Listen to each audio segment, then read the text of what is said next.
What Han Li held in his hand was no ordinary treasure. It was a fragment of a legend that had driven entire realms into madness. If you enjoy my way of explaining and storytelling, don't forget to like and subscribe. It really motivates me to keep creating. Han Li swept his gaze across his surroundings before flicking a finger. At once a streak of azure sword chi shot forth, streaking toward a rock resting upon the lakebed.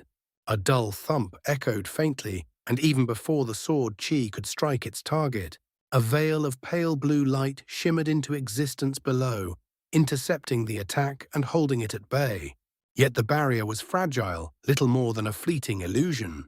It endured for only a few breaths before the sword chi tore through it, slicing it apart. The blue glow shattered into drifting motes of light, dissolving into nothingness.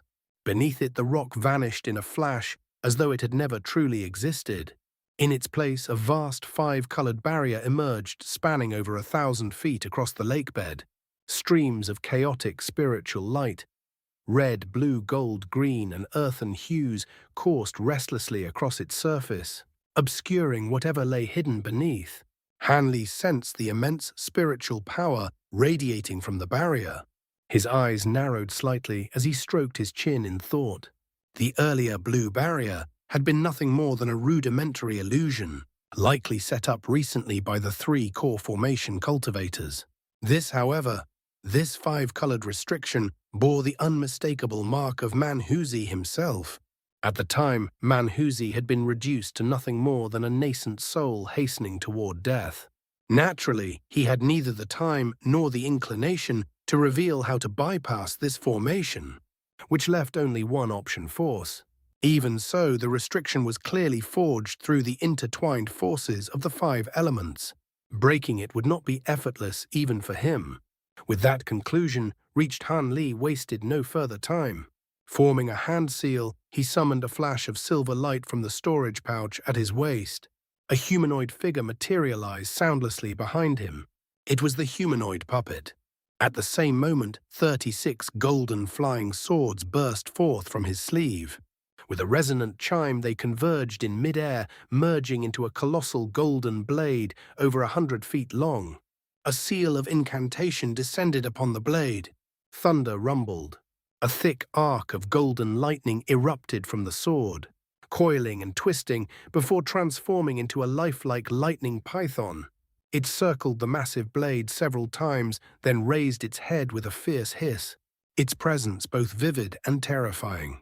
Meanwhile, the humanoid puppet lifted one hand, summoning a crimson bow. With its other hand, it drew the string taut, a small green arrow already nocked. A thunderclap split the water as golden lightning flickered across the arrow, writhing violently as though alive. Han Li's expression turned solemn. He pointed forward. The massive sword descended at once, crashing downward with a deafening roar, as if a divine weapon meant to cleave mountains had been cast from the heavens. At nearly the same instant, the puppet released its bowstring. The green arrow shot forward, trailing threads of golden light. A cataclysmic explosion erupted. The 5-colored barrier shuddered violently, engulfed in a storm of lightning. The surrounding lake churned into chaos, water surging and spiraling into a massive vortex that rose all the way to the surface. At the heart of the maelstrom stood Han Li, utterly still, an unmoving pillar amid the raging storm. Gradually the brilliance faded. The lightning arcs dissipated. Han Li looked downward, a faint smile touching his lips. The 5-colored barrier had vanished. In its place lay a faintly shimmering formation, just over 100 feet in diameter. The surrounding green water surged toward it frantically, only to be repelled by a steady glow of white light. The formation had clearly been refined with a special material. It remained perfectly intact, untouched by the encroaching water. A flicker of surprise passed through Han Li's eyes. With a casual motion, he stowed away the puppet. His body swayed slightly, and he reappeared directly above the formation. He did not descend immediately. Instead, he hovered there, carefully observing it. After some time, he nodded. With a pat to the spirit beast pouch at his waist, he released a swarm of 6-winged frost centipedes. Through his spiritual sense, he issued silent commands.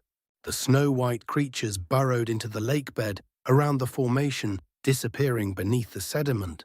Only then did Han Li raise a hand and cast an incantation seal toward the edge of the formation. The array activated at once. White light flared and Han Li vanished. When the disorienting sensation of teleportation subsided, Han Li found himself standing within a stone chamber. It was small, silent. Ahead stood a blue stone door, slightly ajar. After a brief pause, Han Li sat cross-legged and extended his spiritual sense. It slipped through the doorway like a silent tide spreading outward to probe the space beyond. Moments passed. At last his expression eased. There were no other cultivators within the cave abode, no hidden presences lurking in shadow. Satisfied, he rose to his feet and stepped forward. His figure blurred, vanishing into the passage beyond. Half a day later, a streak of azure light burst from the lakebed and shot into the distance, vanishing after a few flashes. Within that light stood Han Li, a faint smile playing on his lips as he idly turned a fragment of pale golden ore in his hand. His visit to Manhua's hidden cave had been exceptionally rewarding. The collection he discovered far exceeded his expectations. Rare materials worth millions of spirit stones, priceless manuals, secret techniques, many were treasures he had only ever heard whispered about, never seen with his own eyes. Yet among them all, one item stirred his excitement above all else. A fist-sized fragment of auric essence. Back in Great Jin, Han Li had already gathered most of what he needed to refine the remaining half of his flying swords. With this final piece, he now possessed everything required. He could finally imbue all 72 swords with auric essence, and with that, complete the aureate sword formation. Previously, even half the formation, just 36 swords, had been enough to threaten late nascent soul cultivators. If completed in full, its power would be beyond imagination. No wonder the creator of the azure essence sword art had once declared that those who mastered this formation would stand invincible in the mortal world. Han Li exhaled softly, anticipation flickering in his eyes. With a flick of his wrist, the auric essence vanished into his storage pouch. He continued onward at an unhurried pace, his expression gradually turning contemplative. Then, without warning, he opened his mouth and a small cauldron, scarcely an inch in size, emerged. The heaven-void cauldron. It hovered above his palm as he formed a seal with his other hand, sending an incantation into the lid. Azure light shimmered. The lid shifted open just a sliver. A flash of gold burst forth. A talisman shot out. But Han Li had anticipated this. A beam of azure light erupted from his mouth, striking the talisman with perfect precision. It trembled violently, its glow dimming, before being frozen mid-air, held fast by Han Li's immense spiritual power. He reached out, grasping it carefully. This was the very talisman Patriarch Golden Flower had wielded in battle, a mysterious artifact capable of instant teleportation, of transforming into golden blossoms and swarming wasps. Unique, versatile, dangerous. Han Li examined it closely. At first glance it seemed ordinary. The runes etched upon it were largely familiar, common even, except for the silver ancient script inscribed at its corners and center. Those characters were different, unfamiliar, primordial. Even gazing upon them, he could feel a strange ancient aura. He studied them repeatedly, only to confirm they bore no resemblance to any script he had ever encountered. Completely isolated, untethered to known systems. Moreover, tiny motes of golden light flickered across the runes, darting about like living things, adding to their eerie mystique. Han Li's brows slowly furrowed. You really think someone like you could decipher beveled silver script? A childlike voice suddenly rang out from within the heaven-void cauldron, soft yet brimming with disdain. Han Li did not grow angry. Instead, he smiled faintly. Oh, so you recognize it? Even in the higher realms, few can understand it. If I hadn't devoured the soul of a human cultivator who knew it, I wouldn't either, the voice replied coldly. Han Li's expression turned slightly grave as he glanced at the cauldron. And why speak now? I thought you intended to hide in there forever. In the past, you were nothing just a weak cultivator who hadn't even reached deity transformation. Why would I bother with you? The child scoffed. But now, you possess the feather of a heaven-roaming Kunpeng. That changes things. I have a proposal. Kunpeng. Han Li's expression shifted instantly, recalling the terrifying battle he had once witnessed in the outer star seas. That enormous demon bird. Heh, demon bird? That's a term fit only for this world. Speak that way in the spirit realm, and the Tianpeng race would not take kindly to it. Tianpeng race, Han Li murmured, his thoughts stirring. There's no point explaining further. If you ascend, you'll learn. If not, it's wasted breath, the voice said dismissively. Han Li gave a cold laugh. You speak boldly. Even if you were once powerful here, you're no more than an 8th-grade demon beast. Who knows how long it will take you to return to deity transformation? The childlike voice emanating from within the cauldron belonged to none other than the avatar of the endless sky. Beast, the very entity Han Li had drawn into the heaven-void cauldron during his battle with Saintess Tianlan. Once it had been nothing more than a primitive demon beast driven solely by instinct, possessing only the most rudimentary awareness of survival. Yet after more than a century confined within the heaven-void cauldron, it had undergone a profound transformation. Not only had it developed intelligence, but it had also gradually recovered most of its memories from its former existence in the spirit realm. Even so, it remained imprisoned within the cauldron, unable to escape. Thus, it had no choice but to dwell there, enduring its confinement in silence. After Han Li advanced to the late nascent soul stage within the heaven-void hall, he had immediately refined his 2 divine spirit treasures once again. With the successful mastery of the second layer of the artifact imprint technique, he had finally gained the ability to open the heaven-void cauldron. The moment it was unsealed, the avatar of the endless sky beast acted without hesitation. It unleashed a mysterious movement technique from the spirit realm, vanishing from sight before Han Li's very eyes and reappearing over 1,000 feet away in a single instant. Its speed was terrifying. Had it flashed forward a few more times, even Han Li would have found it nearly impossible to give chase. Yet what followed was something entirely unexpected. After traveling roughly 2,000 to 3,000 feet away from the cauldron, azure light suddenly erupted from both the beast's body and the heaven-void cauldron itself. In the blink of an eye, the endless sky beast vanished only to reappear instantly back within the cauldron. It was as if an invisible tether bound it there, forbidding its escape. Han Li had been overjoyed upon witnessing this. Only then did he come to understand that after residing within the heaven-void cauldron for so long, the beast's aura had been assimilated by it. In that sense, its condition was somewhat akin to silver moons. However, it was neither an insubstantial spirit nor the artifact spirit of the cauldron. It retained a tangible form, its own will, and complete autonomy. Aside from being unable to stray far from the cauldron, it was not bound to obey Han Li's commands. Thus, Han Li had sealed it once more and cast it back into the cauldron, intending to deliberate carefully before deciding how to deal with this peculiar and troublesome entity. Yet now, as he examined the golden talisman, the endless sky beast had suddenly spoken, revealing that the beveled silver script upon it belonged to the spirit realm. Naturally, Han Li was taken aback. Haha, deity transformation stage. Why would I ever desire that? The child's voice rang out again, this time laced with mocking laughter. In your so-called human world, even if I waited tens of thousands of years, I still wouldn't be able to reach that stage. You're telling me you have no interest in advancing your cultivation? Han Li replied skeptically. Do you take me for a gullible child? Humph. It seems you won't be convinced unless I reveal a little more. The voice scoffed. Very well. In the spirit realm, I was quite renowned among the demon race. My cultivation had reached a level far beyond your comprehension.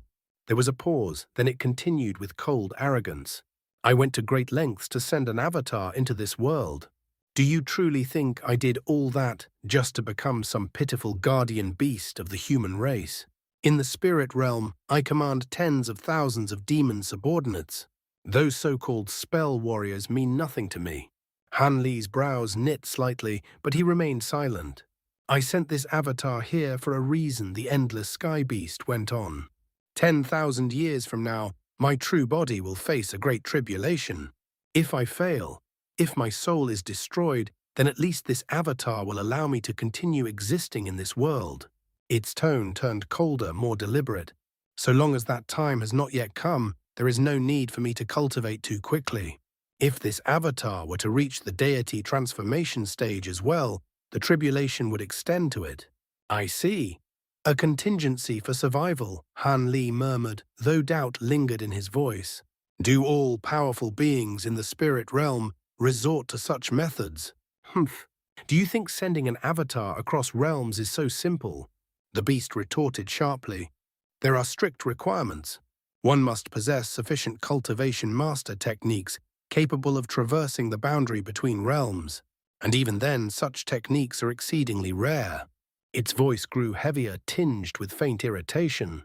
On top of that, a realm transcending stone is required, a treasure so scarce that even in the spirit realm it is rarely seen. And even with all that, the process is fraught with danger.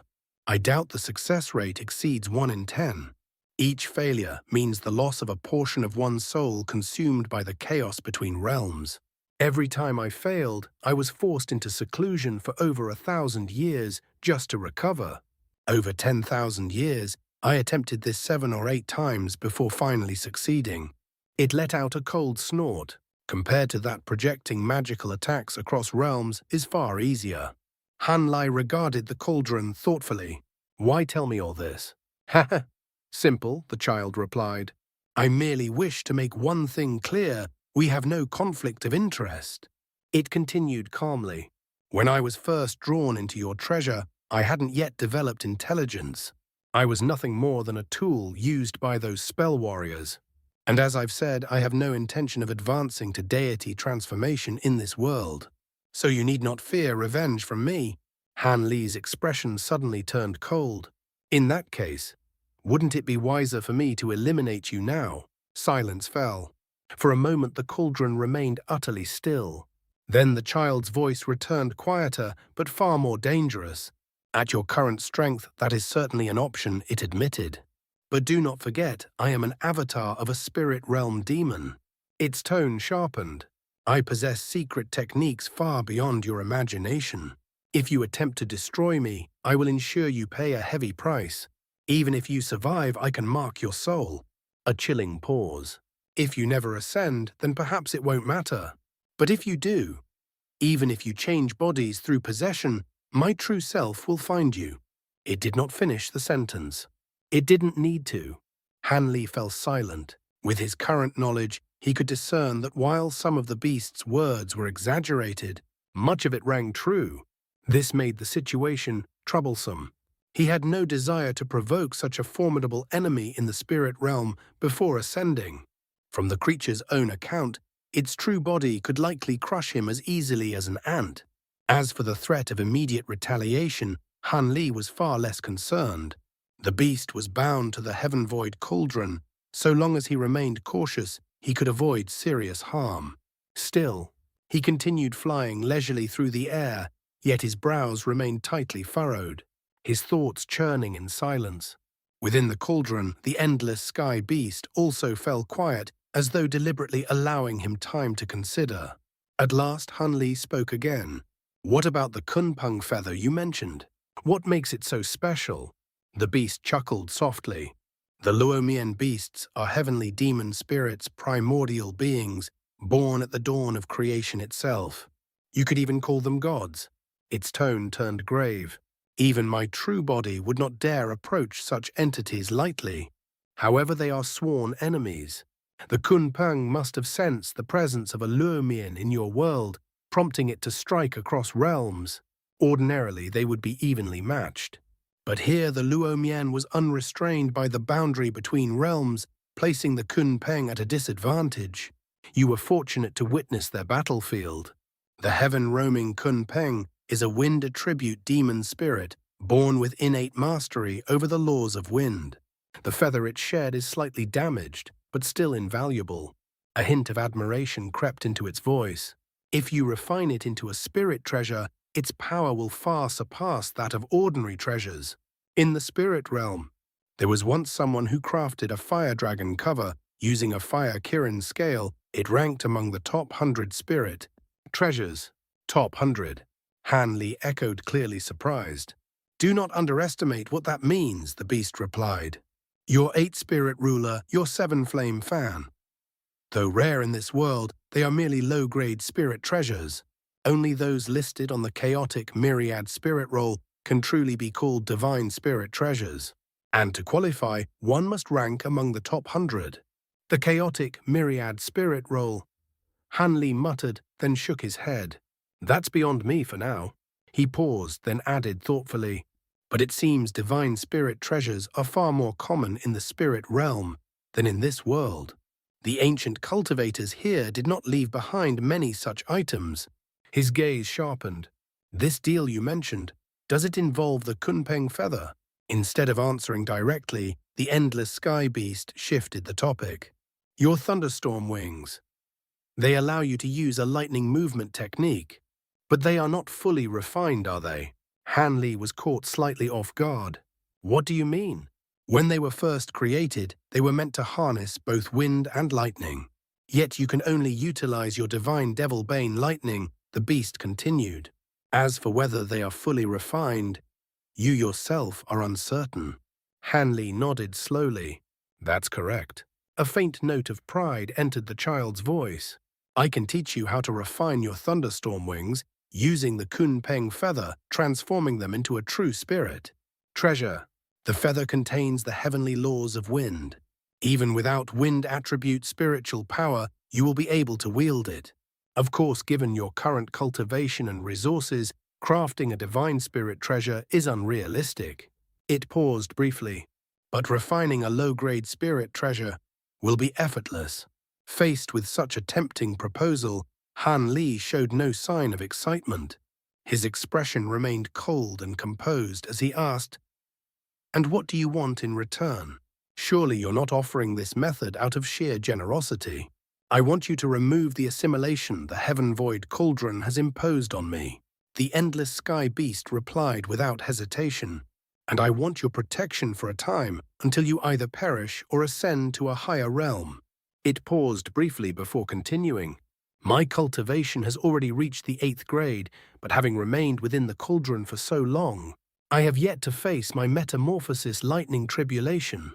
Facing it alone would be dangerous. I will likely require your assistance to survive it. Han Li listened quietly, his expression unchanged. That's all, he asked. If I demanded anything more, you would likely decide to kill me on the spot, wouldn't you? The beast chuckled. Han Li fell silent for a moment, weighing the matter carefully. Then he gave a slight nod. Very well. If those are your only conditions, I can agree. However, as for removing your connection to the Heaven Void Cauldron, that will have to wait until just before I ascend or meet my end. You have no objections, none whatsoever. The Endless Sky Beast replied immediately, clearly relieved. Its laughter rang out light and unrestrained. A wise decision, fellow Taoist. There's no need for us to oppose one another when mutual benefit is within reach.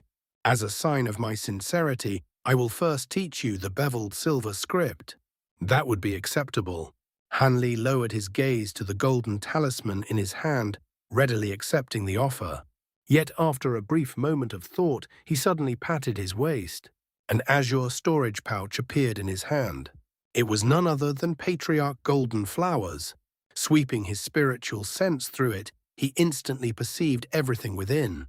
Moments later, he shook the pouch lightly. Several jade slips of varying colors shot out in a flash of azure light. Han Li immediately began examining them, carefully reviewing the cultivation arts and secret techniques recorded within. His focus became absolute, as though the Endless Sky Beast and everything else had faded into irrelevance. Sensing this, the beast remained silent, refraining from interrupting him. After some time, Han Li withdrew his spiritual sense from the final jade slip. His brows lifted slightly, a puzzled expression surfacing. There was nothing, not a single mention of the golden talisman. Could it be that Patriarch Golden Flower had not refined it himself, but had instead acquired it from elsewhere? As this thought took root, Han Li fell into deep contemplation. Suddenly, his expression shifted. Something had occurred to him. Without hesitation, he lowered his head, his spiritual sense diving back into his storage pouch. It quickly locked onto a particular item. A flash of azure light followed. Another object emerged. It was a yellow wooden box, roughly half a foot in size, with a restriction talisman affixed firmly across its surface. Han Li raised a hand and tore the talisman away in one smooth motion. With a light tap, the lid creaked open. Inside lay a white jade badge about the size of a fist. Across its surface, silver runes flickered faintly, every single one of them formed from beveled silver script. Though the runes were incredibly minute, they appeared perfectly clear under Han Li's spiritual sense, each stroke sharp and distinct. However, it was only half a badge, an incomplete fragment. Han Li hesitated slightly upon seeing this, yet before he could examine it further, the runes suddenly flared with brilliance. The jade badge shot away in a streak of silver light. Han Li's heart jolted, but he had anticipated something like this the moment he saw the restriction talisman. The badge had barely traveled 10 feet before his hand shot out like lightning. Azure light erupted from his fingers. The surrounding space trembled with a low hum, and the silver streak faltered, shuddering violently. Its speed collapsed. The jade badge reappeared. With a darkened expression, Han Li clenched his fingers. A powerful suction force surged forth, dragging the badge back into his grasp, where it lay completely immobilized. At that very moment, the endless sky beast's voice rang out, this time trembling with unmistakable shock. The Golden Jade Tome. Impossible. How could such a thing exist in the human world? Han Li's eyes flickered. You recognize this? The reaction alone told him everything. This was no ordinary treasure. Yet the endless sky beast seemed not to hear him, muttering to itself in disbelief. Impossible. This cannot be. With its spiritual nature, how could it remain in such a lowly realm with such thin spiritual chi? A pause. Then realization dawned. I see. This page is incomplete. Most of its spiritual essence has been lost, so it can no longer return to the spirit realm. But who could have torn it apart? Its voice was filled with astonishment, its composure completely shaken. Han Li's brows furrowed deeply. He cleared his throat lightly. Only then did the endless sky beast recover slightly. Forgive me, it said, its tone steadier now. I lost my composure. Seeing this here is truly beyond expectation. Han Li raised the jade badge, slowly turning it before the heaven-void cauldron. From your reaction, this seems to be no ordinary item. It belongs to the spirit realm. The cauldron suddenly shimmered with azure light. Spirit realm. The beast replied. If I tell you its true origin, even you will be shaken. A pulse of light surged. From within the cauldron, a sphere of azure radiance emerged, swirling, before condensing into the form of a small, fair-skinned child, round-faced, no more than 3 or 4 years old. Yet his expression was far from childish. His gaze, dark and heavy, was fixed intently upon the jade badge in Han Li's hand. Within his eyes flickered a complex mix of emotion, envy, and something deeper, almost wistful. This item, he said slowly, does not originate from the spirit realm. It comes from a higher realm. It is an immortal artifact. Han Li's expression changed drastically. An immortal artifact. The words struck like thunder. Though he was momentarily startled by the child's manifestation, he quickly composed himself. This was merely a projection formed from the cauldron's spiritual chi. The beast itself remained bound within. His attention returned fully to the jade badge. An immortal artifact. He asked, skepticism lacing his voice. The endless sky beast sighed softly. The boundary between the human world and the spirit realm is far weaker than that between the spirit realm and the true immortal realm. Because of this, it is not uncommon for immortal artifacts to fall into the spirit realm. However, very few are actually useful. For reasons unknown since the dawn of recorded history, Immortals have almost never descended into the spirit realm. It paused. I say almost, because in an unimaginably distant past, the remains of an immortal once appeared. And this golden Jade Tome was found alongside those remains. Hanli's eyes narrowed slightly. It is said that the tome consists of 108 pages, the beast continued. Each page contains a different immortal technique.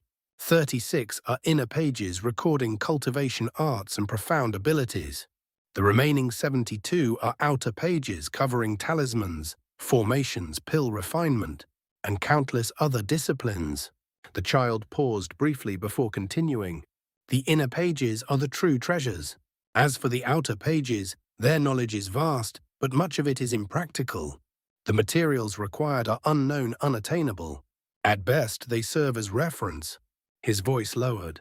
There was once a war that engulfed the entire spirit realm, all for those inner pages. They have changed hands countless times over tens of thousands of years. Even now, only 7 or 8 pages have known whereabouts. And yet, his gaze sharpened. Every cultivator who has obtained and successfully cultivated even a single page has risen to prominence.